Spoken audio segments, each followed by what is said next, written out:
Prologue. They say that on the northern ridge, where mist clings to the mountains like a funeral shroud, there stands a castle whose lights never go out. The glow is faint, no brighter than a dying candle, yet it refuses to fade. Travelers passing along the road below sometimes hear the soft rustle of turning pages in the dark. The sound is so delicate it could be mistaken for the wind, yet too steady, too determined, as if someone were reading a book that has no final chapter. No one remembers who built Castel Nocturnus. No one knows whether its master is man or monster. They only know that those who enter its gates seeking knowledge rarely return. And if they do, they come back hollow-eyed, their memories falling away like leaves at the end of autumn. Villagers whisper these stories with lowered voices, afraid that speaking any louder might rouse whatever sleeps within the stone walls. Children grow up warned. Do not climb to the castle, or your memories will no longer belong to you. Adults simply shake their heads, unwilling to speak the names of those invited by Severin Nocturnus, a nobleman long dead by any reasonable measure, yet whose seal still appears on letters that arrive without footsteps. But curiosity is a stubborn flame. There are those who believe that certain truths are worth any cost, even the surrender of one's own life. And so this story begins on the day a young scholar, with bright eyes and a heart that had always leaned too close to wonder, received a letter stamped with black wax, bearing the crest of the forgotten castle. The message contained only one line: I require someone who can read the memories time has abandoned. When Adrian Verner set foot on the winding road leading up the mountain, he had no way of knowing that his fate had already been written, inked in crimson, on pages that do not burn. Chapter I, Arrival at the Northern Road, the 3rd of October, evening. For 2 days now I have been traveling northward, and though autumn has not yet surrendered to winter, the air here bears an ill chill, as though the season has grown impatient and crept ahead of its appointed time. Perhaps it is merely my own unease that lends coldness to every breath. Ever since the curious letter fell into my hands, sealed in black wax and marked with the crest of Castel Nocturnus, I have felt as though I walk along a road already chosen for me long before I took my first step upon it. The coachman who conveyed me as far as the village of Hohenfeld refused to continue farther, despite the generous coin I offered. No man with sense, he said, takes the mountain road after sundown. When I asked him why, he only crossed himself with trembling fingers and muttered that some knowledge was not meant for the living. These superstitions, though childish, are persistent. Nearly every villager I have met has averted their eyes from the mountain, as if the very outline of the castle might injure them. Their fear would have amused me once, yet now, with dusk settling like a veil upon the hills, I find myself less inclined to laugh. After securing a room at the inn, the Red Stag, a modest place of dark beams and low ceilings, I endeavored to ask the innkeeper about the castle and its master. The man's face paled beneath his coarse beard. You will not find welcome there, he said. I seek employment, not welcome, I replied, attempting levity. He shook his head, eyes fixed upon the table between us. Employment implies return, sir. Those who go to Castel Nocturnus seldom return in any condition we would call themselves. I pressed him for explanation, but he only retreated into silence, as though some unwritten rule forbade him to speak further. I have noticed this often in rural places. The people fear their legends more than their misfortunes. Night has deepened as I write. A thin mist coils beyond the window, obscuring the cobbled street. There is a smell carried upon it, damp stone and something faintly metallic, like the scent of iron tools left too long in the rain. It stirs within me a discomfort I cannot account for. I examined the letter once more by candlelight. The hand is elegant, confident, and strangely antiquated, as if the writer had learned to form letters in a century not our own. The stroke of the quill seems almost alive, each word drawn with meticulous care. The message, though brief, lingers in my thoughts like a whisper at the edge of consciousness. I require one who may read the memories time has abandoned. Severin Nocturnus. How could I refuse such an invitation? For a scholar of old manuscripts, the promise of forgotten knowledge is intoxicating. Yet I cannot ignore the peculiar tremor that ran through me when first I read the name. Severin Nocturnus is a figure that appears only in the oldest records, Yet these records imply he lived centuries ago. Impossible, of course, and yet the villagers speak of him as though he still walks among them. Later, a curious event has unsettled me. As I prepared for rest, a soft tap came at my door. Expecting the innkeeper, I opened it at once, but found the hallway empty. Yet upon the floor lay a small wooden charm carved in the shape of an eye, bound with red thread. I lifted it, intending to ask its owner in the morning, when an old woman's voice drifted from the far end of the corridor.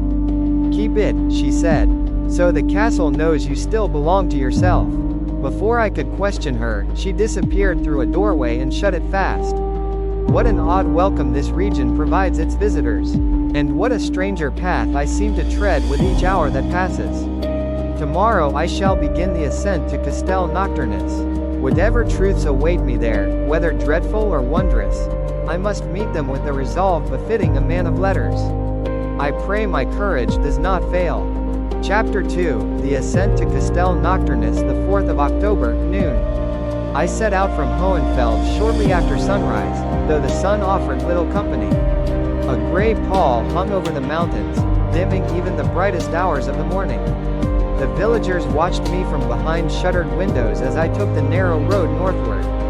None approached, none even waved.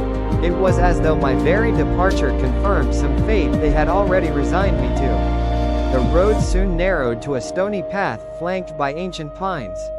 Their branches, heavy with dew, dipped low, forming a kind of archway through which only the bravest or most foolish might pass. I could not dispel the notion that these trees had grown this way over centuries, bending not to wind, but to the weight of untold secrets. As I climbed, the mist gathered more thickly around me. It did not drift like common fog, but clung close, as though stirred by something breathing within it. The faint rustle I heard last night in the village returned, slow, deliberate, the sound of a single page turning somewhere just behind my shoulder. I turned sharply more than once, only to find emptiness. The 4th of October afternoon. At length I reached a stone bridge that spanned a ravine of unsettling depth. A single lamp, fixed to a rusted iron post, burned at its far end, though no hand could have lit it recently. The flame shivered though there was no wind, as if disturbed by some presence unseen. The castle rose beyond the bridge, carved into the mountainside like a great black tooth. Its windows stared blankly over the valley, dark, unblinking, and numerous. I confess that for a moment I hesitated, for the place bore none of the ruin one expects of structures so old. Instead, it stood in immaculate preservation, as though time itself dared not touch its walls. As I crossed the bridge, the charm the old woman had given me slipped from my coat pocket. I stooped, intending to retrieve it, when a strange thing occurred. The red thread binding it tightened of its own accord, coiling like a startled serpent. A faint warmth pulsed from its wooden surface, so subtle I might have imagined it. Nevertheless, I placed it firmly into my breast pocket and continued. At the gate, an immense set of iron doors awaited me, engraved with symbols I did not recognize. Before I could knock, the doors parted with a slow, groaning reluctance, revealing a tall figure within. The man was elderly, his posture bowed yet imposing, dressed entirely in somber black. His eyes, dim and sunken, regarded me without expression. "You are Mr. Adrian Verner," he said, not asked, said, his voice thin and colorless. I confirmed my identity. "I am Elias Thorne, keeper of the library and steward of the household. Lord Severin awaits you." He turned without another word, expecting me to follow. The entrance hall into which he led me was vast, its ceiling lost in shadow. A chill clung to the air, though several lamps burned steadily along the walls. Portraits lined the corridor, stern men and sorrowful women, every expression captured with almost painful realism. Their painted eyes seemed to track my movement. As we walked, my gaze lingered on one portrait more than the others. A man with long, sharp features, and eyes that glowed faintly even beneath a century of varnish. His attire belonged to an era long past, yet every stroke of the brush conveyed a startling vitality. I asked Thorne who the man was. "Lord Severin," he replied. I nearly laughed. "But this cannot be. This painting must be centuries old." Thorn stopped and turned to me, his expression unchanged. Time is of less consequence here, Mr. Verner. Before I could respond, another figure appeared at the end of the hall, a young woman, slight of frame, her hair the color of pale wheat. She approached with careful, almost soundless steps. Her eyes were a soft gray, but held within them a melancholy I could not immediately place. Mr. Verner, she said with a small bow, welcome to the castle. I am Clara, I assist with the household. Her voice was gentle, yet carried a tremor I felt rather than heard. She did not look at Thorn, nor he at her, as though an invisible rift separated their stations. Thorn dismissed her with a nod that held no kindness. Clara will take your luggage to your chamber. Lord Severin will receive you shortly. The 4th of October evening. I write this now from my assigned room, scarcely able to rest before meeting the master of this imposing place. The chamber is comfortable, though oddly bare. The window looks upon a forested incline where the mist coils like sleeping serpents. The very stones of this castle seem alive beneath my hands, cold, aware, watchful. As I set down my journal, a soft knock rapped at the door. Mr. Verner? Clara's quiet voice drifted inward. I invited her inside. She stepped just far enough into the room to speak, her hands clasped tightly as though restraining some impulse. You must keep the charm the old woman gave you, she said. Do not take it off. Not here. I asked her why. Her answer was scarcely more than a breath. So the house does not write you. Before I could question her further, she vanished down the corridor like a shadow startled by light. What could she have meant? And what manner of host am I soon to meet, whose very household must caution a guest to protect himself from the house? The hour approaches. Lord Severin will summon me at any moment. I cannot deny it. My hand trembles as I close this entry. Chapter 3, The Master of Nocturnus. From the Journal of Adrian Verner, the 4th of October, late evening. The hour had grown so still that even the flame of my bedside candle seemed to hold its breath when the knock finally came. 3 deliberate raps, neither urgent nor hesitant, but bearing the quiet authority of one who has never known refusal. Thorn stood at the threshold, half swallowed by the shadows pooling in the corridor. Lord Severin will see you now, he said. Follow me. His voice, though calm, seemed to travel oddly along the stone walls, as if the air itself recoiled from it. I trailed him through a passage I had not yet seen, a long, vaulted corridor lined not with portraits, but with tall glass cases. Within each rested a book, some bound in leather cracked with age, others wrapped in materials I could not identify. The glass fogged faintly as we passed, though the temperature did not change. More than once I fancied I heard a soft exhalation from within the cases, but Thorn gave no sign of noticing. The corridor ended in a pair of tall doors carved from darkened oak. Upon them was etched a sprawling design, lines looping and intersecting in patterns so intricate they seemed to writhe if one stared too long. Thorn placed a hand upon the wood, and it opened inward with a sigh like an old man roused unwillingly from sleep. The chamber within was vast yet dim, lit only by a fire that burned with a strangely colorless flame. Before it, seated in a high-backed chair of carved bonewood, was the master of the castle. Lord Severin. I had seen his likeness in the portrait earlier, a stern, handsome man of a bygone age. But the living figure struck me with a force the painting never could. His presence was not merely physical, it seemed to shape the very space around him, drawing the lamplight toward his form as though it obeyed him. He rose with the fluid grace of someone whose movements were shaped by long practice, not flesh. His features were sharp, aristocratic cheekbones, pale skin untouched by the warmth of firelight, and eyes of a depth I could not at first decipher. They were dark, yes, but not the black of ink or night. Rather, they held a vastness, a depth like the hollow of a cavern whose end one could not see. Mr. Verner, he said, and the timbre of his voice was the most curious thing, soft, almost gentle, yet threaded with a resonance that lingered after the words themselves had faded. I have awaited your arrival. He took my hand. His touch was cold, so cold it felt almost dry, as though blood no longer troubled his veins. Yet his grip was firm, perfectly controlled. I am honored, my lord, I said. though my voice carried a tremor I hoped he did not detect. Your summons reached me unexpectedly. I find that destiny seldom announces itself in advance, he replied, guiding me toward the fire. It prefers to arrive quietly, like a guest slipping into a ballroom already in motion. He gestured for me to sit in a chair opposite his own. Thorn remained by the door, a rigid silhouette. I trust you found the accommodation satisfactory? Severin asked. More than satisfactory, I answered. Though the castle itself is imposing. A faint smile touched his lips. Imposition is the privilege of age, Mr. Verner. This house has known centuries. Its stones remember more footsteps than any living creature might.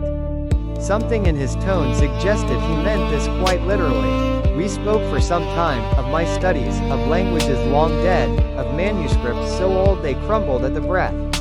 At moments his knowledge astonished me. He cited obscure texts I had seen only mentioned in catalogs, recited lines from epics whose originals had long since dissolved into dust. When I asked where he had learned them, he merely answered, I collect that which time abandons. There was a pause, a stillness so complete I could hear the fire crackle like parchment in a hot room. My lord, I ventured, your letter, it spoke of memories forgotten. A poetic turn of phrase, he said softly, though his eyes revealed no such levity. Memory is a fragile thing. It wanders, it withers, it escapes its keepers. He leaned slightly forward. But books, Mr. Verner, books do not forget. The way he spoke this last sentence made the hairs at the back of my neck rise. An impulse seized me to ask about the cases in the corridor, about the uncanny sensation they exuded, but prudence prevailed. There was something in Lord Severin's gaze that warned against indiscretion. After a time, Thorn stepped forward. My lord, he murmured, the hour grows late. Severin nodded, then turned his attention fully to me once more. You must be weary from travel. Rest tonight, Mr. Verner. Tomorrow you shall see the library, my most cherished treasure. Few living eyes have gazed upon it. His expression shifted, almost imperceptibly, to something like hunger or anticipation. Good night, he said, and may the house treat you kindly. These words might have seemed courteous under any other roof. Here, they chilled me more than the mountain wind. The 4th of October, near midnight. I have returned to my room, yet sleep evades me. The castle grows unnervingly silent at this hour. Even the air seems to hold its breath.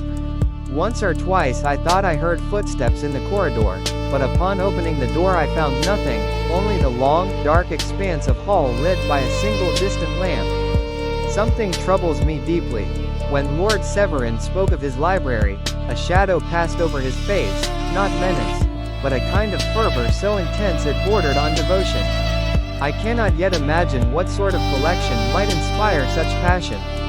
But tomorrow, I shall see it. I confess the thought fills me with both excitement and dread. For now, I must attempt rest, though I fear my dreams will not be peaceful. Chapter IV, The Library That Breathes. The 5th of October, morning. I scarcely slept, and what little rest I obtained was broken by strange impressions.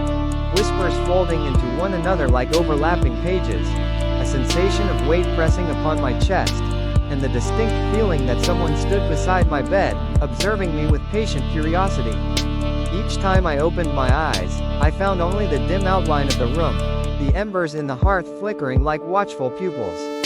At breakfast, if one might call the silent ritual overseen by Thorn a meal, I saw neither Clara nor Lord Severin. Thorn himself did not eat, he merely stood by, hands clasped behind his back, silent as a grave marker. The food tasted dull, as though every flavor had been drawn out long before it reached the table. When I asked after the others, Thorn responded in his usual colorless manner. Lord Severin awaits you in the library. I pressed no further. Something about the man discourages inquiries of any kind. The path to the library wound through unfamiliar corridors. More than once I felt certain I had glimpsed this wall or that tapestry before, though Thorn insisted we had not doubled back. The air grew noticeably cooler the farther we walked. A faint scent drifted along the stones, old vellum, mildew, and something sharper beneath it, like rusted metal. We reached a towering set of iron doors. Unlike the ornate carvings in the previous halls, these were utterly plain, save for a narrow slit running vertically down the center, an opening that resembled the iris of an enormous eye. Thorn stepped aside. "Enter when the doors open," he said. "They answer only to him." Before I could ask what he meant, the iron parted of its own accord with a slow, grinding shudder that reverberated through the entire corridor. A draft of cold air swept out, striking me full in the chest. It carried the unmistakable impression of exhaling. I stepped inside. The sight before me defies every attempt at simple description. The library of Castel Nocturnus is not a single room but a vast cathedral of shelves, rising in endless tiers that vanish into shadow. Bookcases curve into impossible arches, twisting into shapes that defy conventional architecture. It is as though the room were built not by hands, but by some natural force. Like coral rising beneath the sea, alive and ever-growing. A great circular well lies at the center, surrounded by rails of black iron. I gazed over its edge and saw only darkness, a depth too profound for any lamplight to penetrate. Lord Severin stood beside this abyss, his tall figure framed by the pale glow of lanterns suspended from chains overhead. They did not sway with the draft, they hung motionless, as if frozen in time. "Mr. Verner," he said, his voice echoing unnaturally in the vast chamber, "welcome to my sanctuary." I approached cautiously, my footsteps muffled by the aged carpets lining the floor. "This is extraordinary," I managed. "I have never seen its like." "No one has," Severin replied. "For this is not merely a place where books reside. It is a place where they live." As he spoke, a soft rustling filled the room, quiet but unmistakable. Not the random stir of pages caught by wind, but something organized. Rhythmic, breath-like. I looked around in disbelief. "My lord, these books, they sound as though they breathe," he finished gently. "Yes, a crude approximation, perhaps, but an apt one. Knowledge, Mr. Verner, is not a passive thing. It is hungry. It must draw in the world to sustain itself. It must exhale its truths. And when captured, contained, preserved." He placed a hand on the nearest shelf, fingers gliding along the spine of a thick, cracked volume. "It does not cease to live merely because we wish it." My skin chilled. "Walk with me." We moved deeper into the library. The shelves seemed to lean inward, crowding close like spectators at a whispered sermon. The rustling intensified, still soft, but multitudinous, 1,000 pages shifting in restless unison. "Each book here," Severin continued, "contains a memory the world has forgotten. A life, a mind, a story hidden from the ravages of decay." I stopped. "A life, my lord?" He paused, studying me with a look that felt far older than any mortal gaze should. For a moment I feared he would answer plainly. Instead he smiled, slow, deliberate, inscrutable. In a manner of speaking, he led me at last to a narrow staircase spiraling downward along the interior wall of the great abyss. The well seemed to pulse faintly in the lantern light, a soft throb like that of something sleeping. "This," Severin said quietly, "is the heart of the library. The oldest words lie below." I could not help but peer over the edge. A faint sound drifted upward, something fragile, like a whisper escaping a sealed mouth. I stepped back instinctively. "You need not fear," Severin said, placing a hand lightly on my shoulder. "The library does not harm those who treat it with respect." His touch, though gentle, sent a cold shiver through me. "Come," he continued, "there is someone you must meet. Someone? A guardian of sorts. She watches over the deepest collections. She has an affinity for new minds." We descended a few steps, lanterns dimming around us. "My lord," I asked, unable to quell my mounting unease, "what is her name?" Severin turned, his face half shrouded in shadow. "Magdalena." The moment the name left his lips, the rustling of the books shifted, an abrupt, synchronized flutter, like hundreds of pages recoiling at once. Severin smiled faintly. "She knows you are here." And from the abyss below, carried on a breath the library itself seemed to release, came a whisper, soft, feminine, and impossibly close. "Adrian." I nearly stumbled in shock, gripping the railing. Severin's expression remained serene. She remembers you, he murmured. Even though you have not yet met. He began to descend further. I remained frozen at the top of the steps, journal open on my knee, unable to follow. Yet I know I must. I cannot shake the feeling that every step I take into this place is one step farther from the world I once knew. One step deeper into a story already written. Chapter V, The Whisper in the Abyss. The 5th of October, later. I forced myself to descend, though each step felt treacherous, as though the very stair were attempting to recoil from my weight. Severin moved ahead of me with unhurried ease, his form gliding rather than walking. The lanterns fixed to the walls grew dimmer the deeper we traveled, and more than once I fancied I saw shapes stir in the half-light, slender figures leaning from the shelves only to withdraw when my eyes turned toward them. The whisper that had spoken my name still curled around my thoughts, refusing to disperse. It had not been imagined. Its tone was unmistakably human, unmistakably female, and dreadfully intimate, as though spoken close against my ear. We reached a landing carved directly into the stone. A narrow archway opened into a chamber smaller than the library above, yet somehow far more oppressive. Its ceiling hung low, its walls bent inward in unnatural curves, as if shaped not by tools but by pressure.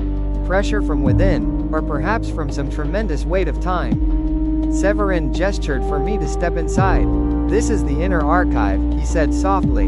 Here dwell the oldest memories, the most fragile remnants of what the world has forgotten. The room was lit by a single lamp, suspended from the ceiling by a rusted chain.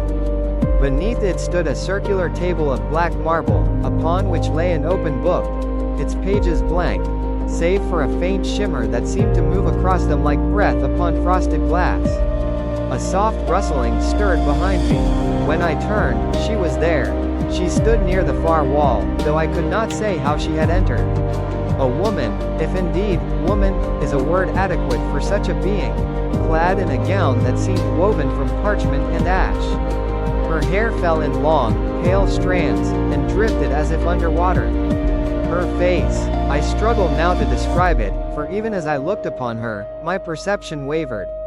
At times she appeared young, sorrowfully beautiful, at others, ancient, her features blurred like ink washed by rain. But it was her eyes that seized me fully, two pale gray orbs, luminous in the dim light, as though each held a candle's weakened flame.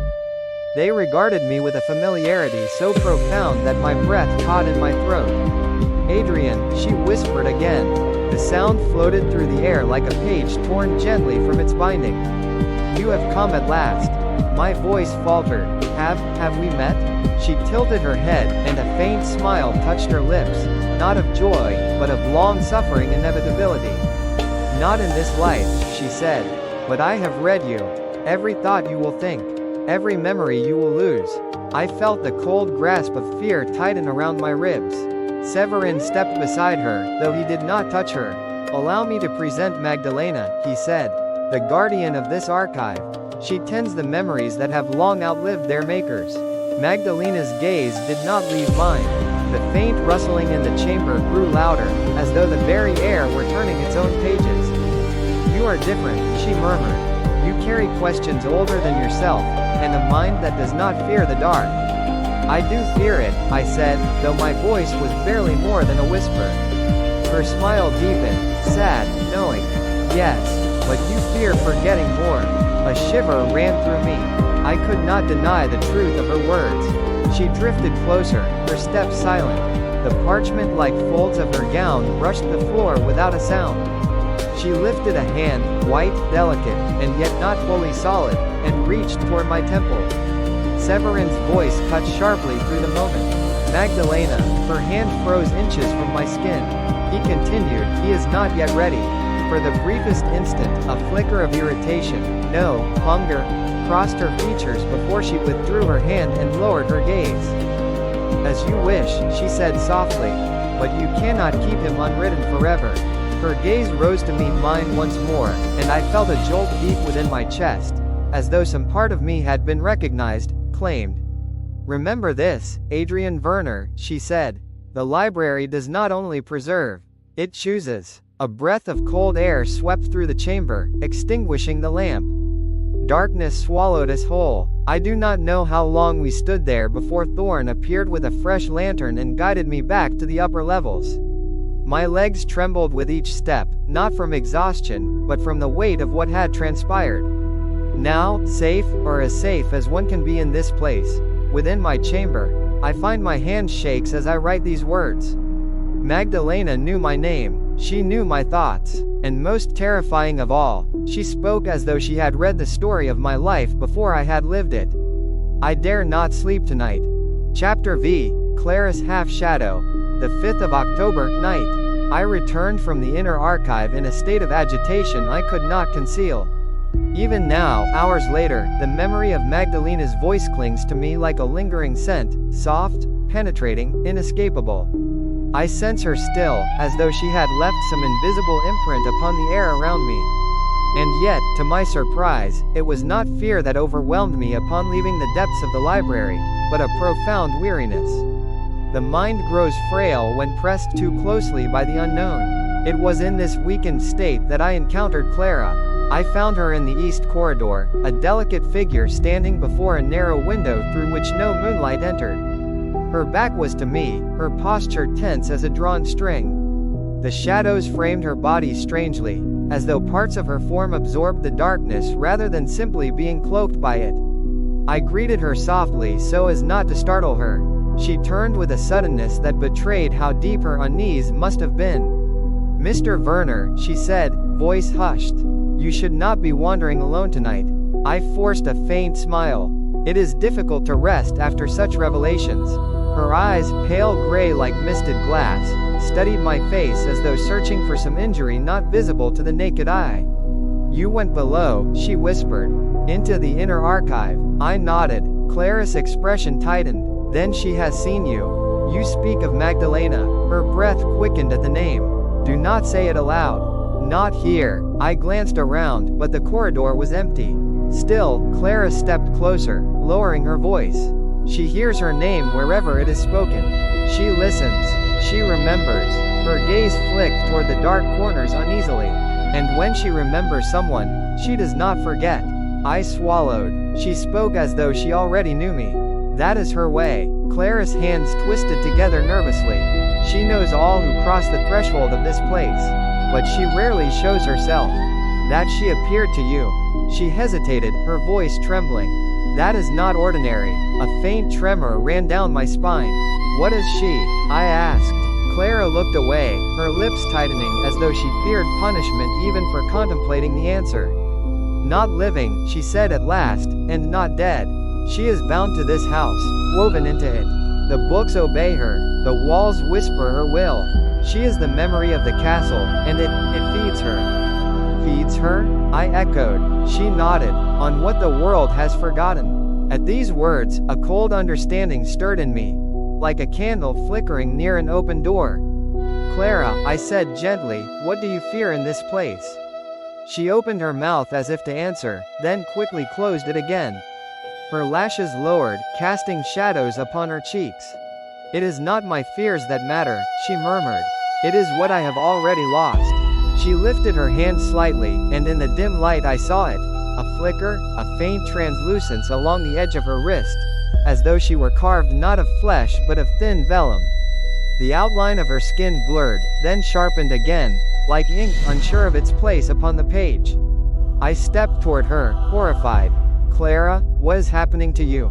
She withdrew her hand sharply, concealing it within her sleeve, but her efforts could not erase what I had seen. It is nothing, she whispered. Nothing that concerns you. It concerns me greatly, I insisted. Tell me. For a moment I believed she would flee. Her breath came fast, her eyes darting toward the end of the corridor as though she feared Thorn or Severin might appear at any moment. Finally, she whispered, he has taken half of me. Who? I asked, though in truth I already knew. Lord Severin. The name hung in the air like frost. What you see, the fading, it is because the other half of my soul lies imprisoned somewhere within this castle. In a book, perhaps. In a room no one speaks of. I do not know. I only feel its absence, like a missing limb that aches in storms. Good God, I breathed. Clara continued, her voice cracking like thin ice. When he first brought me here, I was whole.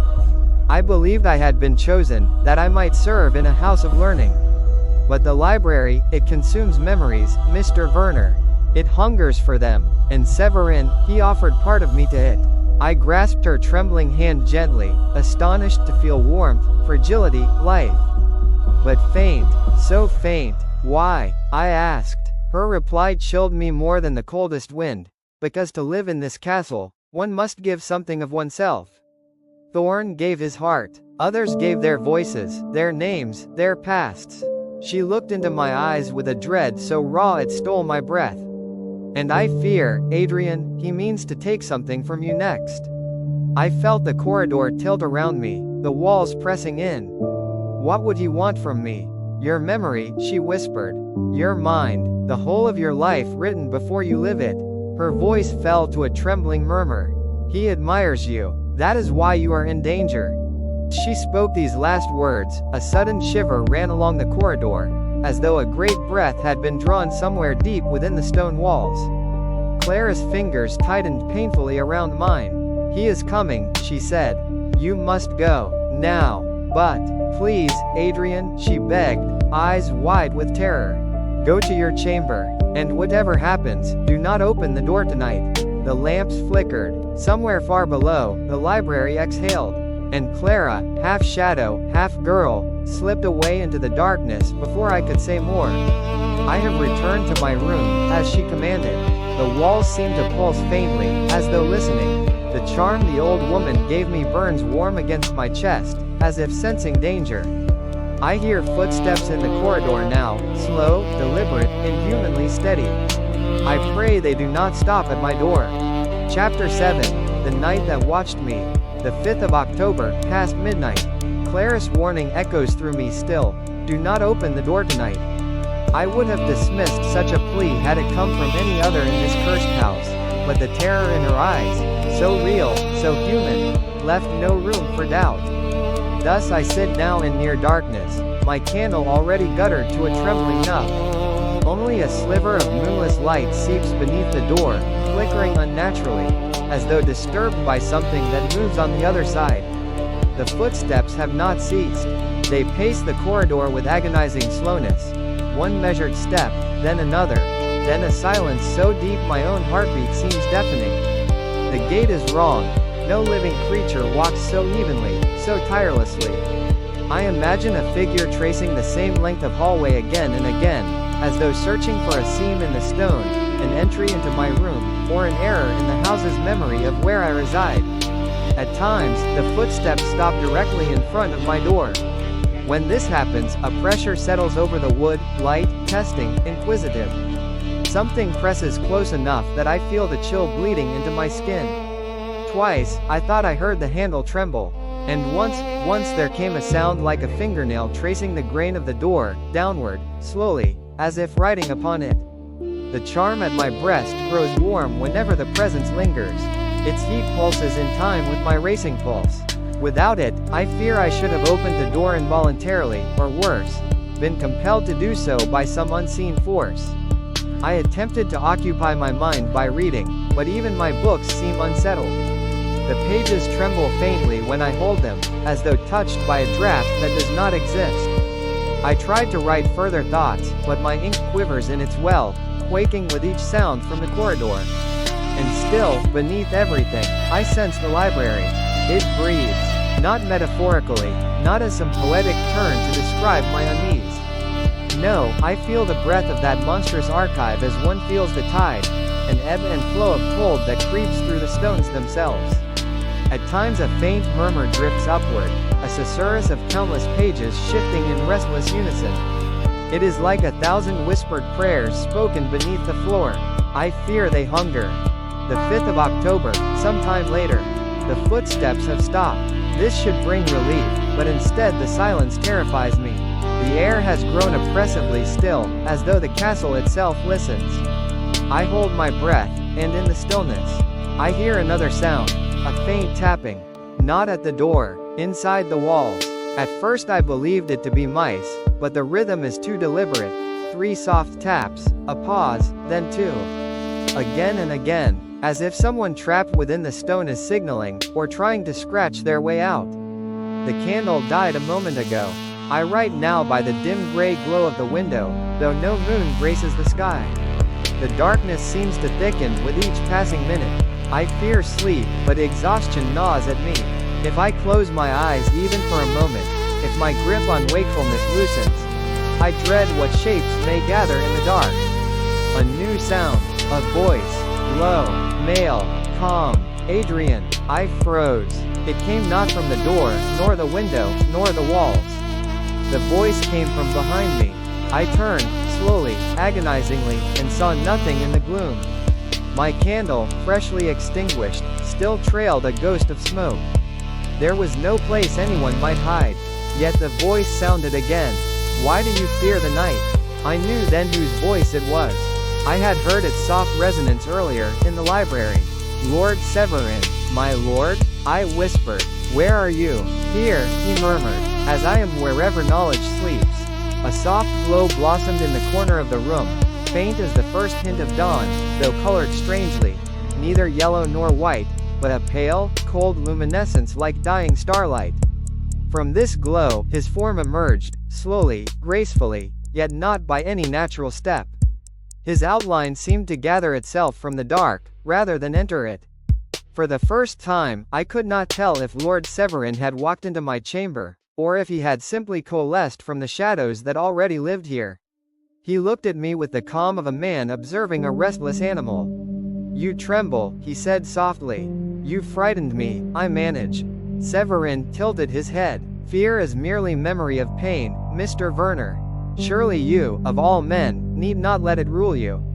I swallowed, forcing breath back into my lungs. My lord, what seeks me in the corridor?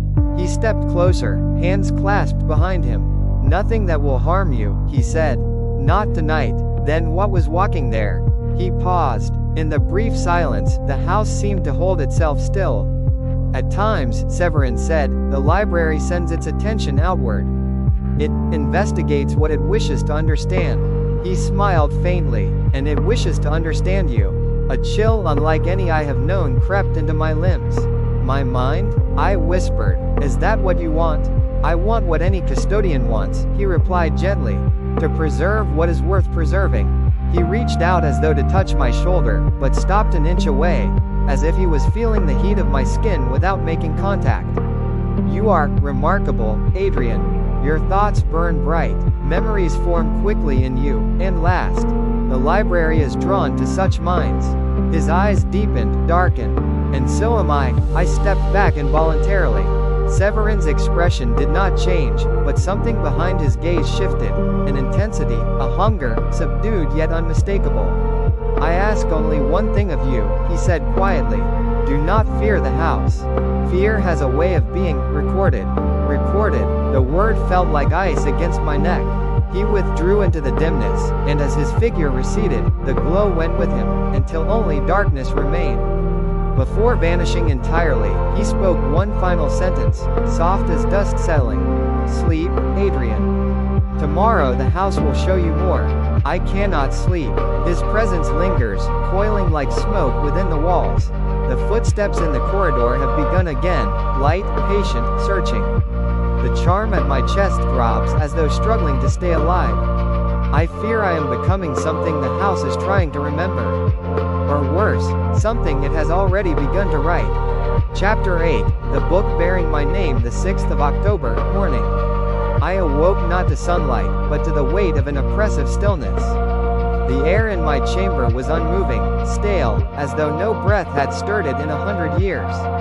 My dreams, if dreams they were, evaded me like smoke slipping through grasping fingers, leaving only the faint sensation that someone had been whispering in my ear. As I attempted to rise, a heaviness pressed upon my chest, the sort that accompanies fever or grief. But neither ailment troubled me. I soon discovered the true cause. Lying atop my coverlet, as though placed there with deliberate care, was a slender sheet of parchment. My name was written upon it. Not Adrian, not Mr. Verner, but Adrianverner in a script so elegant, so meticulously shaped, that each letter seemed alive with intent. I recognized the handwriting at once. Lord Severin's. Beneath my name was a single line, "Draft incomplete." A chill seized my spine. I do not know whether the sheet had been slipped beneath my door or whether, God help me, the house had brought it forth from within its own walls. The idea that something might have entered while I slept is unbearable, yet more believable than the alternative. I folded the parchment with trembling fingers and hid it within my journal. I do not know why. Instinct, perhaps, or fear that if I left it in plain sight, the house might amend it. I dressed quickly and left my room, desperate for movement, for breath, for anything to dispel the sense of suffocation that clung to me. The corridor was empty, too empty. Even the lamps burned with unnatural stillness, their flames upright and motionless as if trapped under glass. Clara found me near the landing. Her face was pale, paler than I had ever seen it, and the faint translucence along her wrist had spread to her forearm. The sight horrified me. Parts of her were fading like ink diluted by water. "You should have stayed in your room," she whispered. "I could not," I replied. "Something was left for me during the night." She tensed. "What?" I hesitated, then withdrew the folded parchment. The moment her eyes fell upon it, she recoiled as though burned. "No," she breathed. "Not yet. He has begun too soon." "Clara, what does it mean? What is this? A threat?" "It is worse than a threat." Her hands shook as she grasped my sleeves. "It is a beginning." "A beginning of what?" She swallowed. "Your book." I felt the blood drain from my face. "My book?" "Yes," she whispered. "Each soul in this house, each person Severin chooses, has a book. A record of what they were, and what they shall become." The corridor dimmed. Or perhaps my vision did. "This is madness. It is the library's way of preserving," she said. "Of claiming. Once a book bears your true name, your life begins to bend around its will. Your thoughts, your choices, they are no longer entirely your own." She looked at me with such sorrow that it hollowed my chest. "I hoped he would wait. That he would study you first. But he has already begun writing." I forced a deep breath. "Then I must find this book." Clara shook her head violently. "No, you must not." "Why?" "Because whatever is written inside may gather to you. And once you read a page, any page, the book becomes aware of you. It will not let you go." Her voice cracked at the last word. "Listen to me, Adrian," she pleaded. "Avoid the inner archive, avoid the lower shelves, and above all, do not let him bring you to the chamber of drafts." "The chamber of drafts? It is where new books are begun," she said. "Where the house writes the outline of those it wishes to keep." Her eyes shimmered with something between terror and despair. "That is where my soul is held." We were not alone. A soft scrape echoed from the far end of the corridor, like a foot dragging, or a book being drawn across stone. Clara stiffened. "Follow me," she whispered. We hurried through a narrow passage that twisted down toward the west wing. The walls here were different, rougher, older, embedded with faint, unreadable symbols that pulsed with the rhythm of distant heartbeats. Clara stopped before a small wooden door, half rotted and overgrown with vines that had no business thriving in a place without sunlight. "This is a service passage," she said. "Thorn rarely enters here, nor does Severin. And where does it lead? To a place the library has forgotten." She pushed the door gently. It opened with a sigh, like someone breathing out after holding their breath for years. The darkness inside was absolute. "Why bring me here?" I asked. Clara turned to me with an expression I will not forget until my dying hour. "Because if we are to survive this house, you must learn something before he returns." She stepped inside the darkness. And for a moment, just a terrible moment, I could see straight through her, as though she were made of thin fog wrapped in human form. I followed her. I had no choice. Whatever truth awaited in that forgotten passage, it would either save me, or complete the book Severin had begun. Chapter X, The Forgotten Passage, the 6th of October, later. The darkness of the passage closed around us like a slow, suffocating tide. Clara carried no lantern, and I dared not strike one. The air felt thin, almost resentful of intrusion, as though the very walls might recoil at the touch of flame. Yet despite the blindness, Clara moved confidently, her steps soft and sure, as though she knew this place by memory rather than sight. I followed only by the faint sound of her breathing. The corridor twisted like a burrow carved by some ancient creature. Vines crawled along the stone, dry, brittle things that crumbled under the slightest brush, leaving thin trails of dust that shimmered faintly in the dark. At length, Clara spoke. "This wing was sealed before I arrived," she whispered. "Long before Thorn, perhaps even before Severin. How can you know that?" I whispered in return. "Because the house does not speak here." Her words chilled me. I listened, and indeed, the ever-present rustle, that distant pulse of pages shifting through the bones of the castle, was absent. The silence was not peaceful, it was hollow, abandoned, as if some vast emptiness yawned just ahead. We reached a widening in the corridor. A faint light, pale and colorless, seeped through cracks in the rock overhead, illuminating a small chamber. In the center lay a table of stone. Upon it rested a book. If one can call such a thing a book. It was small, bound in a material that looked like softened wax or preserved skin, its surface veined with faint lines that pulsed like distant lightning beneath storm clouds. The spine expanded and contracted gently, as if drawing breath. I froze. "Clara," I whispered, "this one, it lives." "All of them live," she replied, "but this one has been forgotten. And a forgotten book longs to be heard." As I stepped closer, the book stirred, its cover stretching slightly in a gesture that resembled waking. A faint tremor passed through the air, like something trying desperately to speak. "It's aware of us," I said. "Of you," Clara corrected. The book's cover split open with a soft crack, like lips parting after a long silence. The pages inside fluttered, first slowly, then with desperate urgency.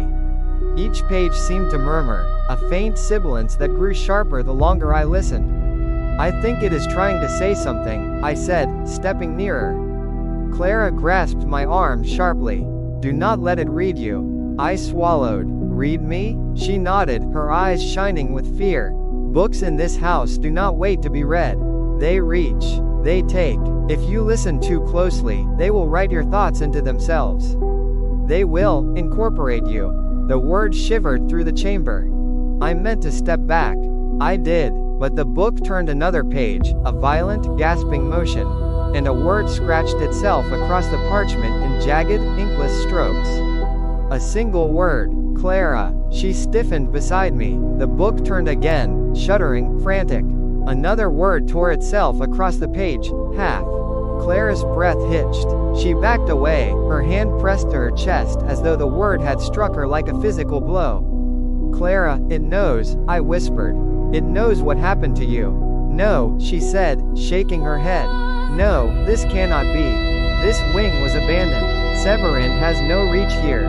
He doesn't have to," I murmured. "The house itself remembers." The pages fluttered faster now, as though choking on their message.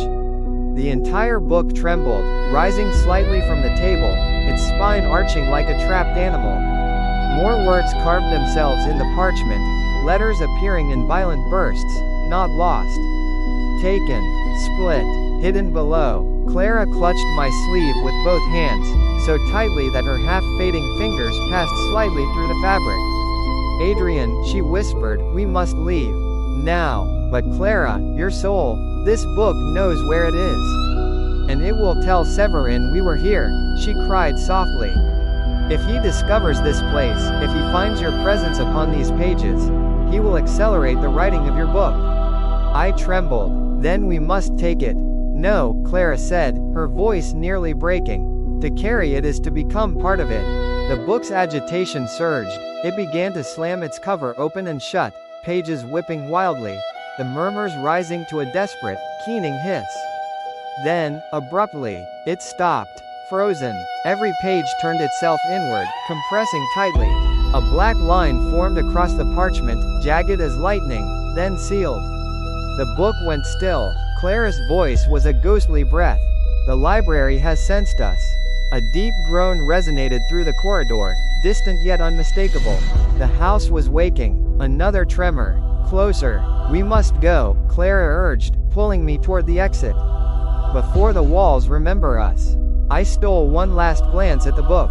Though motionless, something shifted beneath its cover, a pulse, faint and rhythmic. As if the book were laughing without sound. Back in my chamber now, I cannot quiet my mind. Clara's soul is not lost. It was taken, and it lies below, perhaps in the depths Severin has promised to show me. But what terrifies me most is the last thing I saw before Clara pulled me away. On the final page the book tried to write, half-formed, fading. A name, Adrian Verner. The inkless stroke cut off, as though interrupted. As though the book had been beginning. My story. Clara saved me by seconds. But I fear another book. The one Severin began, will not be so easily stopped. Chapter X, The Unfinished Ones, the 6th of October, evening. I have spent the day in a state of restless unease, pacing the length of my chamber like a man awaiting sentence. The revelations of the forgotten passage gnaw at me. Clara's fear was unmistakable, and though I trust her more than any soul within this house, I cannot wholly endure ignorance. Severin is writing me. No amount of rational thought can dispel that truth now. The parchment placed upon my bed, the book in the abandoned chamber, both speak clearly enough. Yet the question that claws at my mind is why? What does Severin want to make of me? What destiny does this house intend to force upon my life? These thoughts tormented me until Clara returned. She slipped into my chamber as silently as moonlight through clouds, her features drawn, her form thinner than before. Her cheekbones seemed almost translucent in the lamplight, as though light passed half through her rather than reflecting from her skin. Seeing her thus filled me with horror. "Clara," I whispered, "you are fading." She closed her eyes for a moment, steadying herself. "It comes in waves. When the library stirs, I weaken. When it sleeps, I recover a little. Then you must leave this place," I said quickly. "We must escape together." A faint, sorrowed smile curved her lips. "Escape? Adrian, no one escapes Castel Nocturnus. Not Thorn, not Severin, not me, but you still have a chance." "No." She shook her head. "My soul is split, half lies captive in the depths. Without it, I cannot survive outside these walls." Her voice trembled, "And even if I could, the house would not let me go." The weight of hopelessness hung between us. After a long pause, I asked the question that had tormented me since dawn. "Clara, what happens to those whose books remain unfinished?" Her face changed. Something in her eyes darkened, not with fear, but with grief so profound it seemed older than she was. "You truly wish to know?" she whispered. "I must." She looked toward the door, as though expecting Severin to appear at any moment. "Then listen carefully, Adrian, and do not interrupt. When a book is begun," she said slowly, "the house claims the person to whom it belongs. Their memories, thoughts, even their impulses, begin to follow the pattern written within." I felt my stomach drop. "But an unfinished book," she continued, "is a fragile thing. The library cannot bind what is incomplete. And Severin," she swallowed, "he does not always finish what he starts. What becomes of those he abandons?" I asked. Clara's voice fell to a trembling whisper. "They become part of the house." I shuddered. "Explain." "Have you wondered," she said, "why certain rooms feel colder than others? Why some corridors seem to shift? Why at night you hear footsteps that do not belong to any servant?" My breath caught. "The house is full of them," Clara whispered. "The unfinished ones. People whose books were begun, but never completed. Their minds divided between what they once were and what the library tried to make of them. They exist in the margins of the castle's memory, neither dead nor alive." A chill crept through me. "They wander," she said, "lost, searching for the thread of their own story. Some linger in the walls, some in the corridors, some below, where the house keeps its oldest fragments." I thought of the footsteps outside my door, the tapping within the walls, the breath that seemed to hover at the edge of hearing. "My God," I murmured. "Then what did I hear last night?" Clara met my eyes with a solemnity that froze my blood. "One of them," she said, "drawn to you. They sense new stories, new minds." I felt sick. "Clara," I whispered, "has Severin ever abandoned you?" A long silence followed. When she finally spoke, it was barely a breath. Yes. Her hand, faint, delicate, almost spectral, rested upon her chest. He began my book, wrote the opening lines, then lost interest. My soul was split between what I was, and what he intended me to become. Tears gathered at the corners of her eyes, glimmering like dew. I am an unfinished one, Adrian, but still anchored, half inside myself, half inside the library. One day, when my fading grows complete, the house will claim me fully. I took her trembling hand. Then I will find your soul, I said, wherever it is kept. You do not understand, she whispered, her eyes glistening. If you search in the depths, Severin will know. And he will accelerate the writing of your book until nothing of you remains. I held her hand tighter. Let him try. She looked as though she might break. No, she said firmly. You cannot fight him. Severin is older than this castle. Older than the first word written in its walls. You cannot imagine what he is capable of. Then tell me, I said. Tell me what he is. Clara shook her head, stepping away. I dare not speak it. Not here. The walls repeat what they hear. She reached for the door, her fading form wavering briefly, like a candle nearly extinguished. Clara, I called after her. If I am in danger, tell me what Severin intends for me. Her hand paused on the doorframe. Without turning, she whispered, he admires you, Adrian. And that is the greatest danger of all. Why? She answered in a voice so soft I felt it more than I heard it. Because he finishes the books of those he admires. The door closed, and I stood alone. My candle guttered. A low murmur rose from the stones beneath the floor, distant, rhythmic, like pages turning in a cavern deep below. The house knows me now. The book bearing my name is open. And whatever Severin intends to write, I fear it has already begun.